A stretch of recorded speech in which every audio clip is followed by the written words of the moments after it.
প্রিয় ছাত্রছাত্রীদেরকে আমার অনলাইন ক্লাসে স্বাগত জানাচ্ছি। আমি মিনুয়া বেগম, প্রভাষক, ভূগোল ও পরিবেশ বিভাগ, সাভার সরকারি কলেজ। একাদশ শ্রেণীর শিক্ষার্থীদের আমি আমার ক্লাসে আমন্ত্রণ জানাচ্ছি। প্রিয় শিক্ষার্থীরা, কেমন আছো তোমরা? আমি জানি তোমরা সকলেই অনেক ভালো আছো এবং মনোযোগ দিয়ে ক্লাস করছো।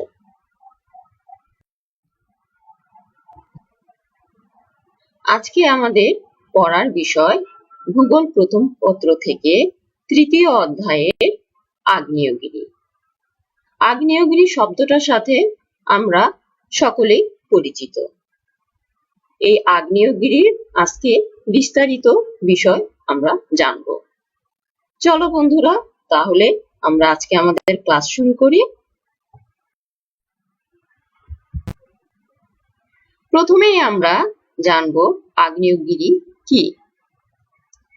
ভূ অভ্যন্তরে গুরুমণ্ডল থেকে প্রচন্ড উত্তাপ বের হয়। এই উত্তাপ অশ্বমণ্ডলের শিলার নিচের অংশ গলিয়ে ম্যাগমার সৃষ্টি করে। ভূ অভ্যন্তরের এই গলিত ম্যাগমা অশ্বমণ্ডলের ফাটল বা দুর্বল অংশ ভেদ করে ভূপৃষ্ঠে উদগীরণ হয়। এখানে একটু খেয়াল করো, গুরুমণ্ডল, অশ্বমণ্ডল এবং ম্যাগমার কথা বলা হয়েছে। তোমরা ভূ অভ্যন্তরের গঠন প্রণালীতে গুরুমণ্ডল পড়েছ এবং অশ্বমণ্ডলের কথা পড়েছ। গুরুমণ্ডল হচ্ছে ভূ অভ্যন্তরের দ্বিতীয় অংশ। এই দ্বিতীয় অংশ থেকে প্রচন্ড তাপ বের হয় এবং সেই উত্তাপের ফলে অশ্বমণ্ডল মানে ভূপৃষ্ঠের প্রথম অংশের যে শিলা আছে সেটা গলিয়ে ম্যাগমার সৃষ্টি করে এবং এই গলিত ম্যাগমাই ভূপৃষ্ঠের ফাটল বা দুর্বল অংশ ভেদ করে ভূপৃষ্ঠের উপরে চলে আসে। এই উদ্গীরিত পদার্থকে লাভা বলে। লাভা প্রচুর ঠান্ডা ও জমাট বেঁধে ফাটলের চারিদিকে জমা হয়ে যে উঁচু ভূমিরূপের সৃষ্টি করে তাকে আগ্নেয়গিরি বলে। এখানে শিক্ষার্থীরা একটু খেয়াল করো, যখন পদার্থটি ভূ অভ্যন্তরের নিচে থাকে তখন তাকে ম্যাগমা বলে, আর এই ম্যাগমা যখন ভূপৃষ্ঠের উপরে উঠে আসে তখন তাকে লাভা বলে। এই লাভা যখন ঠান্ডা ও জমাট বেঁধে ভূপৃষ্ঠের ফাটলের চারিদিকে যে উঁচু ভূমিরূপের সৃষ্টি করে তাকে আগ্নেয়গিরি বলে। আশা করছি তোমরা আগ্নেয়গিরি কি সেটা বুঝতে পারছো।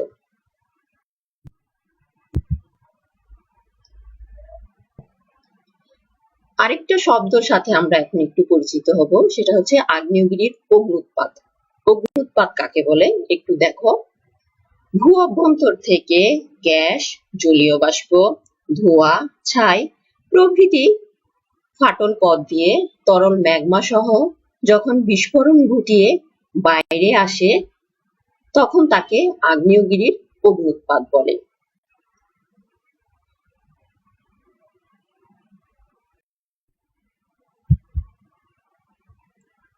এখানে দেখো, আগ্নেয়গিরির একটা ছবি দেখানো হয়েছে।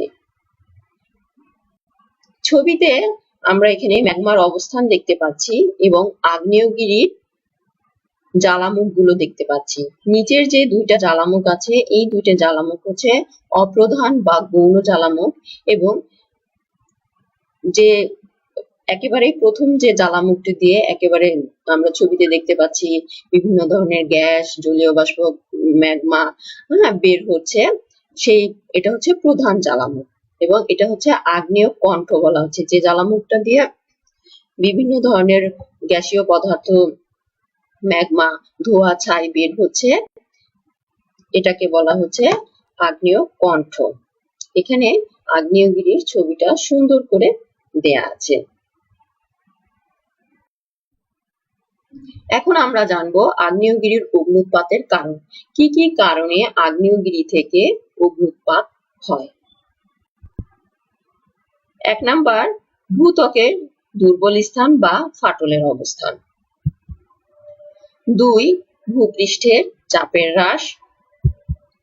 3 ভূ অভ্যন্তরে পানি প্রবেশ।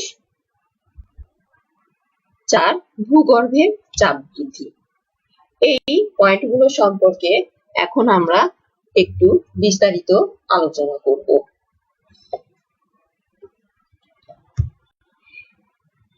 ভূত্বকে দুর্বল স্থান বা ফাটলের অবস্থান। ভূত্বকের শিলাস্তর সর্বত্র সমান গভীর নয়। ভূত্বকের কোনো শিলাস্তর দুর্বল হলে সেখানে সহজেই সুড়ঙ্গের সৃষ্টি হয়। এই সকল সুড়ঙ্গ পথে ভূগর্ভের গলিত ম্যাগমা, বাষ্প, ধাতু, ধোঁয়া প্রভৃতি প্রবল বেগে বেরিয়ে এলে অগ্ন্যুৎপাতের সৃষ্টি হয়। এরপর 2 নাম্বার ভূপৃষ্ঠের চাপের হ্রাস। ভূ অভ্যন্তরে যতই গভীরে যাওয়া যায় ততই তাপমাত্রা বৃদ্ধি পেতে থাকে। সাধারণত 30 মিটার গভীরতায় 1 ডিগ্রি সেলসিয়াস তাপমাত্রা বৃদ্ধি পায়। ভূগর্ভের ক্রমবর্ধমান সঞ্চিত বাষ্পরাশি সর্বদা বাইরে আসতে চায়, ফলে ভূত্বকের তলদেশে প্রবল চাপ পড়ে। এই প্রবল চাপের ফলে ভূগর্ভ সংকোচন হয় এবং এর উপরের স্তরের চাপ হ্রাস পায়। তখন কঠিন শিলা ও ধাতু গলে তরল হয়। পরে ওই গলিত পদার্থ ভূ অভ্যন্তরীণ চাপের প্রভাবে ভূপৃষ্ঠের দুর্বল অংশ ভেদ করে অগ্ন্যুৎপাতের সৃষ্টি করে। 3 ভূ অভ্যন্তরে পানি প্রবেশ। ভূত্বকের ফাটল দিয়ে বৃষ্টির পানি, নদীর পানি, খাল বিল এমনকি সমুদ্রের পানিও ভূগর্ভে প্রবেশ করে প্রচন্ড উত্তাপের সৃষ্টি করে এবং এই উত্তাপের ফলে পানি বাষ্পীভূত হয় এবং আয়তনে বৃদ্ধি পায়। এর ফলে ভূত্বক ফেটে যে সেখানে প্রবল বেগে অগ্ন্যুৎপাতের সৃষ্টি করে। এরপর 4 ভূগর্ভের চাপ বৃদ্ধি। বহুবিধ কারণে ভূগর্ভস্থ পদার্থসমূহ আয়তনে বৃদ্ধির ফলে ভূগর্ভে চাপের সৃষ্টি হয়। ফলে যে প্রচন্ড চাপের সৃষ্টি করে তাতে ভূত্বক ফেটে গিয়ে অগ্ন্যুৎপাতের সৃষ্টি হয়।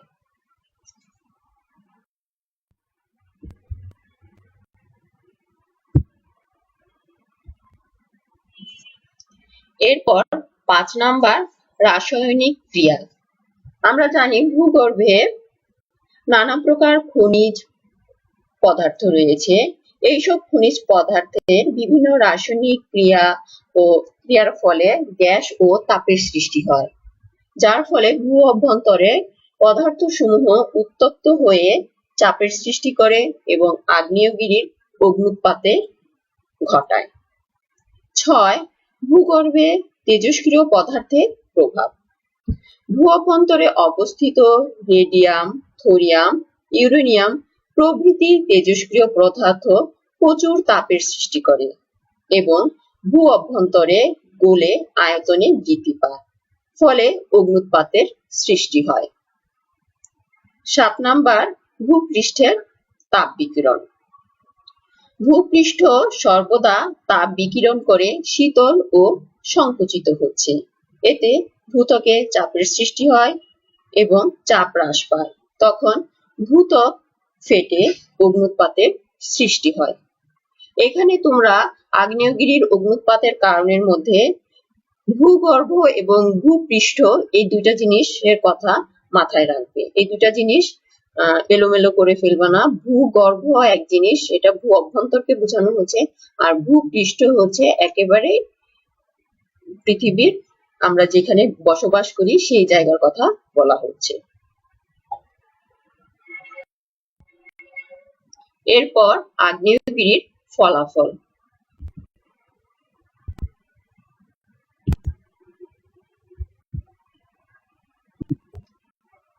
আগ্নেয়গিরির ফলাফল হচ্ছে এই যে আগ্নেয়গিরির অগ্ন্যুৎপাত হচ্ছে এর ফলে কি কি প্রভাব সৃষ্টি হচ্ছে ভূপৃষ্ঠে, সেটাই বোঝানো হয়েছে। আগ্নেয়গিরির ফলাফলে প্রথম 1 নাম্বার হচ্ছে মালভূমির সৃষ্টি। আগ্নেয়গিরি হতে লাভা উৎগীরণ হয় এবং এই সঞ্চিত লাভা যখন ঠান্ডা হয়ে কঠিন হয় এবং তখন মালভূমি গঠিত হয়। তার মানে হচ্ছে আগ্নেয়গিরির অগ্ন্যুৎপাতের ফলে যে লাভা সঞ্চিত হয় বা লাভা বের হয় এবং লাভা বের হয়ে যে সঞ্চিত হয়ে যে ভূমিরূপটা সৃষ্টি করে মালভূমির সৃষ্টি করছে। 2 নাম্বার ভূমিকম্প। গত ক্লাসে ভূমিকম্পতে তোমরা ভূমিকম্পের কারণ সম্পর্কে পড়েছ। কারণে আগ্নেয়গিরির অগ্ন্যুৎপাতের কথা বলা ছিল। এই আগ্নেয়গিরির অগ্ন্যুৎপাতের ফলে ভূপৃষ্ঠে ভূমিকম্পের সৃষ্টি হয়ে থাকে। 3 দ্বীপ গঠন। দ্বীপ গঠন হচ্ছে সমুদ্রে গঠিত হয়ে থাকে। এখানেও সমুদ্রের নিচে যখন আগ্নেয়গিরির অগ্ন্যুৎপাত হয় তখন লাভা সঞ্চিত হয়ে সমুদ্রের মাঝখানে দ্বীপের মতো গঠিত হয়, তাকে আমরা দ্বীপ গঠন বলছি। এরপর হচ্ছে হ্রদের সৃষ্টি। আগ্নেয়গিরির অগ্ন্যুৎপাত বন্ধ হয়ে গেলে জ্বালামুখে পানি সঞ্চিত হয়ে হ্রদ সৃষ্টি করে। একটা আগ্নেয়গিরি যখন সক্রিয় থাকে তখন তার জ্বালামুখ দিয়ে আগ্নেয়গিরির অগ্ন্যুৎপাত ঘটে থাকে, কিন্তু সেই সক্রিয় আগ্নেয়গিরি যখন নিষ্ক্রিয় হয়ে যায় তখন সেই আগ্নেয়গিরি যে জ্বালামুখটা আছে সেই জ্বালামুখে বৃষ্টির পানি বা অন্যান্য উৎস থেকে পানি জমে সেটা হ্রদের মতো সৃষ্টি করে। 5 নাম্বার হচ্ছে আগ্নেয় পর্বত সৃষ্টি। ভূগর্ভস্থ পদার্থ সমূহ সঞ্চয়ের ফলে আগ্নেয় পর্বত গঠিত হয়।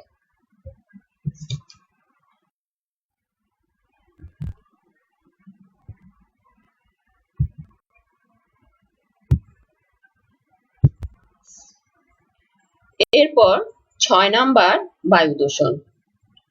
ভূগর্ভ হতে যে সমস্ত গ্যাস বেরোয় এই গ্যাস বায়ু দূষণের জন্য প্রচন্ডভাবে দায়ী এবং আগ্নেয়গিরির অগ্ন্যুৎপাতের সময় বিভিন্ন ধরনের গ্যাস, জলীয় বাষ্প এই ধরনের বায়ু দূষণ করে থাকে।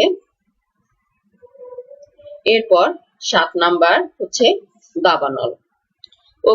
আগ্নেয়গিরির অগ্ন্যুৎপাতের ফলে অরণ্যে যখন আগুন ধরে যায় এবং প্রচুর দাবানলের সৃষ্টি হয়, এই দাবানলের ফলে অরণ্য বিনষ্ট হয়ে থাকে। 8 নাম্বার হচ্ছে প্রাণহানি ও সম্পত্তি বিনষ্ট। আগ্নেয়গিরির অগ্ন্যুৎপাতের ফলে এর আশেপাশে যে এলাকা রয়েছে সেই এলাকার দেখা যাচ্ছে যে বহু সম্পত্তি, প্রাণী ও মানুষের মৃত্যু ঘটে থাকে এবং বহু ক্ষয়ক্ষতির শিকার হয়ে থাকে মানুষ। এরপর 9 নাম্বার খনিজ পদার্থের প্রাচুর্য। আমরা এতক্ষণ শুধু আগ্নেয়গিরির খারাপ ফলাফলটা দেখলাম। আগ্নেয়গিরির অগ্ন্যুৎপাতের ফলে কিছু উপকারও হয় মানুষের, যেমন এই খনিজ পদার্থের প্রাচুর্য, যেখানে লাভা উৎগীরণের ফলে অনেক মূল্যবান খনিজ পদার্থ বাইরে বেরিয়ে আসে, যেমন তামা, দস্তা, টিন, সোনা, রূপা ইত্যাদি। তাহলে আগ্নেয়গিরির অগ্ন্যুৎপাতের ফলে দেখা যাচ্ছে যে ভূগর্ভ থেকে অনেক খনিজ পদার্থ বাইরে চলে আসে এবং সেগুলো মানুষের জীবনের যথেষ্ট কাজে লাগে। এরপর 10 নাম্বার মৃত্তিকার উর্বরতা। আগ্নেয়গিরির অগ্ন্যুৎপাতের ফলে লাভা সঞ্চয় হয়ে ভূমিগুলো দেখা যায় অতিশয় উর্বর হয় এবং সেখানে ফসল ভালো উৎপাদিত হয়। উর্বর মৃত্তিকা উর্বর হতে সহায়তা করে এবং সেই মৃত্তিকায় চাষাবাদের জন্য বিশেষ উপযোগী। আমরা ফলাফলে যেটা দেখলাম যে 10টা ফলাফলের মধ্যে 8টাই হচ্ছে তোমার 10টার মধ্যে হচ্ছে 2টা ফলাফল আমাদের উপকারে এসে থাকে। এছাড়াও হ্রদ সৃষ্টি বা দ্বীপ সৃষ্টি এগুলো মানুষের কাজে লাগে, মানুষের ভালো ফলাফল দিয়ে থাকে। আশা করি তোমরা বুঝতে পারছো যে আগ্নেয়গিরির ফলাফল আসলে কি।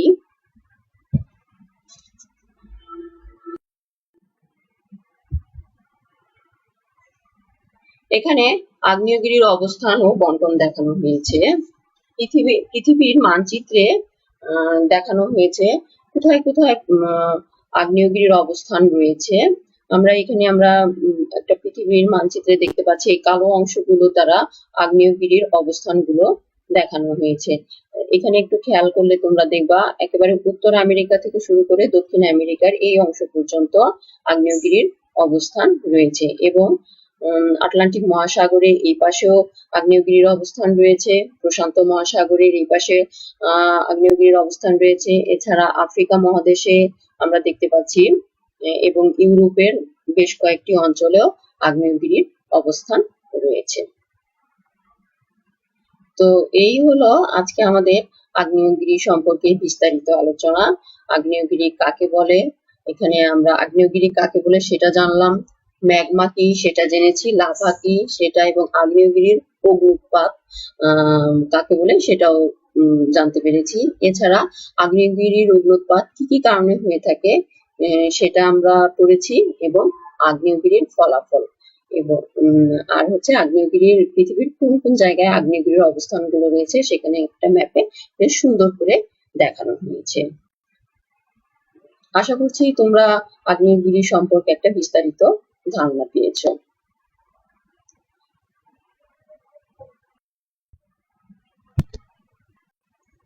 সকলকে ধন্যবাদ জানিয়ে আমি আমার ক্লাস এখানেই শেষ করব।